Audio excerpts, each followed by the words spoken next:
औज़ुबिल्लाहिमिनश्शैतानिर्रजीम बिस्मिल्लाहिर्रहमानिर्रहीम अस्सलाम वालेकुम। उम्मीद करता हूँ तमाम दोस्त भाई बुजुर्ग नौजवान खैरियत से होंगे। तो दोस्तों आज की इस वीडियो में मैं आपको बताऊंगा कि अवैस नाम का मतलब क्या है, इनका लकी नंबर, लकी रंग, लकी पत्थर कौन सा है। तो दोस्तों वीडियो स्टार्ट करने से पहले तमाम दोस्तों से गुजारिश है कि मेरे इस यूट्यूब चैनल को सब्सक्राइब करें ताकि मेरी हर नई आने वाली वीडियो आप तक आसानी पहुंच सके। तो दोस्तों वीडियो शुरू करते हैं कि अवैस एक इस्लामी नाम है जो कि बहुत प्यारा और बहुत मुनफरिद नाम है और बहुत दिलचस्प नाम है। अवैस नाम का शुमार लड़कों के नामों में ज्यादातर इस्तेमाल किया जाता है। अवैस नाम हरूफ की तादाद 5 हरूफ और एक लफ्ज बनता है। अवैस नाम की इब्तिदाई तारीख अरबी जुबान से निकलती है और ये अरबी जुबान का लफ्ज है।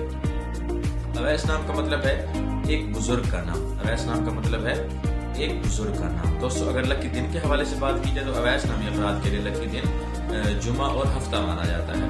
और अगर लकी नंबर के हवाले से बात की जाए तो अवैस नामी अफराद के लिए लकी नंबर 2, 8 और 9 माना जाता है। तो दोस्तों अगर लकी रंग के हवाले से बात की जाए तो अवैस नामी अफराद के लकी रंगों में नीला, बनफशी और काला रंग शामिल है। तो अगर पत्थर के हवाले से यानी कि स्टोन के हवाले से बात की जाए तो अवैस नामी अफराद के लिए लकी पत्थरों में रूबी और नीलम शामिल है। और अगर धात के हवाले से बात की जाए तो अवैस नामी अफराद के लिए खुशकिस्मत धातों में लोहा और तांबा भी शामिल है। तो दोस्तों ये थी अवैस नाम की मुकम्मल मालूमात।